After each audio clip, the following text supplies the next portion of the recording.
प्यारे दोस्तों, मैं आपकी साहित्य सखी आज आपके लिए लेकर आई हूँ चपला देवी की लिखी एक रचना जो रिपोर्टाज विधा में लिखी गई है।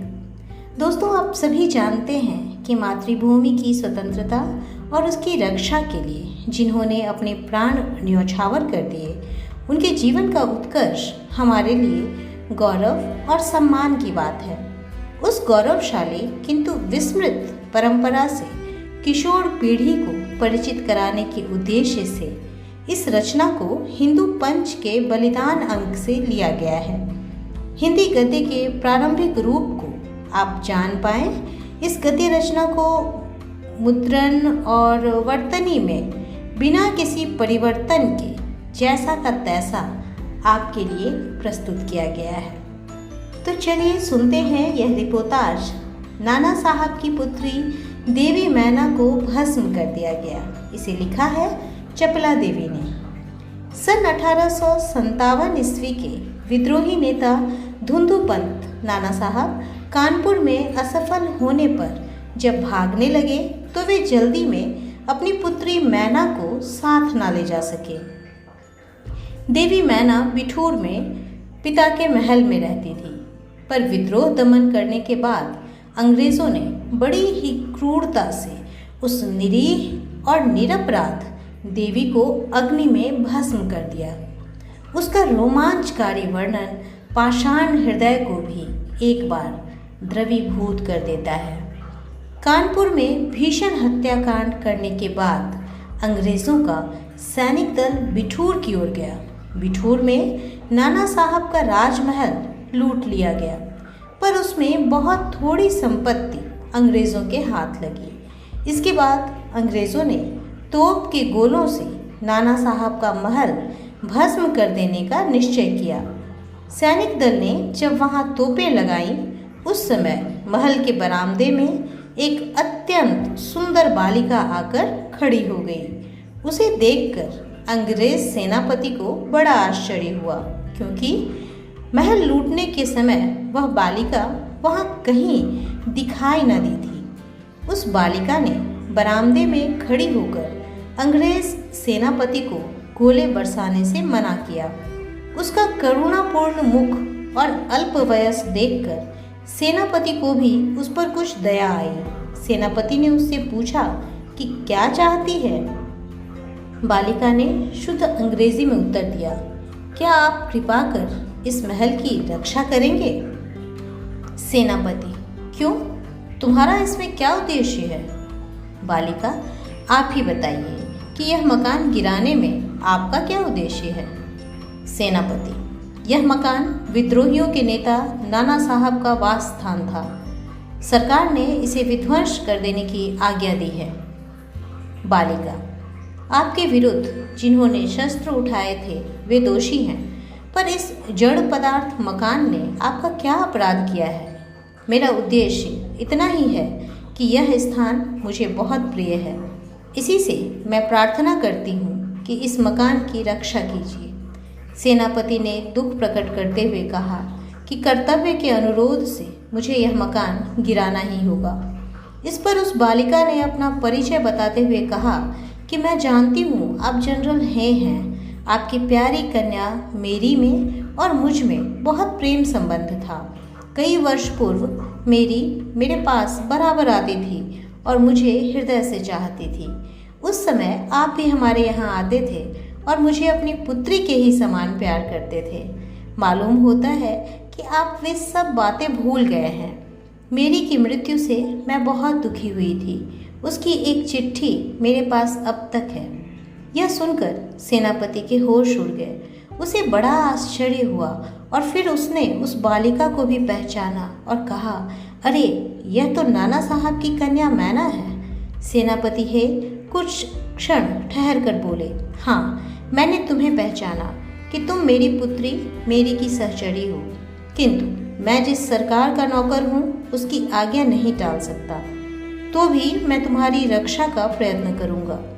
इसी समय प्रधान सेनापति जनरल आउटरम वहां पहुंचे और उन्होंने बिगड़कर सेनापति हे से कहा, नाना का महल अभी तक तोप से क्यों नहीं उड़ाया गया? सेनापति हे ने विनयपूर्वक कहा।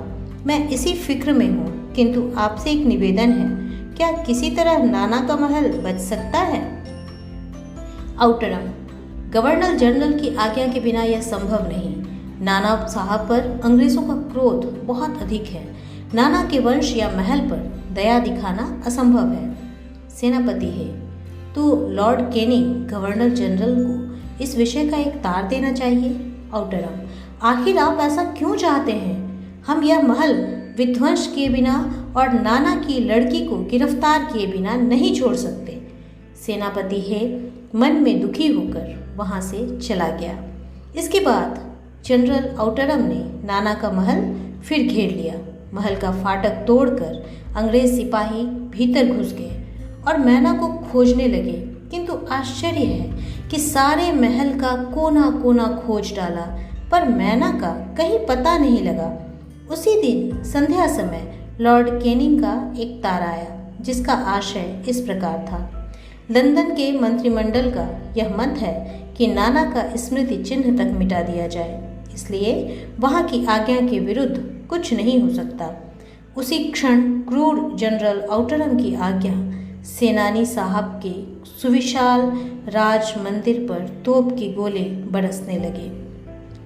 घंटे भर में वह महल मिट्टी में मिला दिया गया। उस समय लंदन के सुप्रसिद्ध टाइम्स पत्र में 6 सितंबर को यह एक लेख में लिखा गया, बड़े दुख का विषय है कि भारत सरकार आज तक उस दुर्दांत नाना साहब को नहीं पकड़ सकी, जिस पर समस्त अंग्रेज जाति का भीषण क्रोध है। जब तक हम लोगों के शरीर में रक्त रहेगा, तब तक कानपुर में अंग्रेज़ों के हत्याकांड का बदला लेना हम लोग ना भूलेंगे। उस दिन पार्लियामेंट की हाउस ऑफ लॉर्ड सभा में सर टॉमस हे की एक रिपोर्ट पर बड़ी हंसी हुई, जिसमें सर हे ने नाना की कन्या पर दया दिखाने की बात लिखी थी। हे के लिए निश्चय ही यह कलंक की बात है, जिस नाना ने अंग्रेज नर नारियों का संहार किया, उसकी कन्या के लिए क्षमा। अपना सारा जीवन युद्ध में बिताकर अंत में वृद्धावस्था में सर टॉमस हे एक मामूली महाराष्ट्र बालिका के सौंदर्य पर मोहित होकर अपना कर्तव्य ही भूल गए। हमारे मत से नाना के पुत्र, कन्या तथा अन्य कोई भी संबंधी जहाँ कहीं मिले मार डाला जाए। नाना की जिस कन्या हे का प्रेमालाप हुआ है, उसको उन्हीं के सामने फांसी पर लटका देना चाहिए। सन 57 के सितंबर मास में अर्धरात्रि के समय चांदनी में एक बालिका स्वच्छ उज्ज्वल वस्त्र पहने हुए नाना साहब के भग्नावशिष्ट प्रसाद के ढेर पर बैठी रो रही थी। पास ही जनरल आउटरम की सेना भी ठहरी थी। कुछ सैनिक रात्रि के समय रोने की आवाज़ सुनकर वहां गए। बालिका केवल रो रही थी, सैनिकों के प्रश्न का कोई उत्तर नहीं देती थी। इसके बाद कराल रूपधारी जनरल आउटरम भी वहां पहुंच गया। वह उसे तुरंत पहचान कर बोला, ओह, यह नाना की लड़की मैना है। पर वह बालिका किसी ओर न देखती थी, न अपने चारों ओर सैनिकों को देखकर जरा भी डरी। जनरल आउटरम ने आगे बढ़कर कहा, अंग्रेज सरकार की आज्ञा से मैंने तुम्हें गिरफ्तार किया। मैना उसके मुंह की ओर देखकर आर्त स्वर में बोली, मुझे कुछ समय दीजिए, जिससे मैं आज यहाँ जी भर कर रो लूं। पर पाषाण हृदय वाले जनरल ने उसकी अंतिम इच्छा भी पूरी न होने दी। उसी समय मैना के हाथ में हथकड़ी पड़ी और वह कानपुर के किले में लाकर कैद कर दी गई। उस समय महाराष्ट्रीय इतिहासवेत्ता महादेव चिटनवीस के बाखर पत्र में छपा था, कल कानपुर के किले में एक भीषण हत्याकांड हो गया। नाना साहब की एकमात्र कन्या मैना धधकती हुई आग में जलाकर भस्म कर दी गई। भीषण अग्नि में शांत और सरल मूर्ति उस अनुपमा को जलती देख सबने उसे देवी समझकर प्रणाम किया। उम्मीद है आपने इस रिपोर्टाज को पढ़ा होगा और साथ ही साथ मैना के हृदय के देशभक्ति को भी आपने दिल से महसूस किया होगा। धन्यवाद।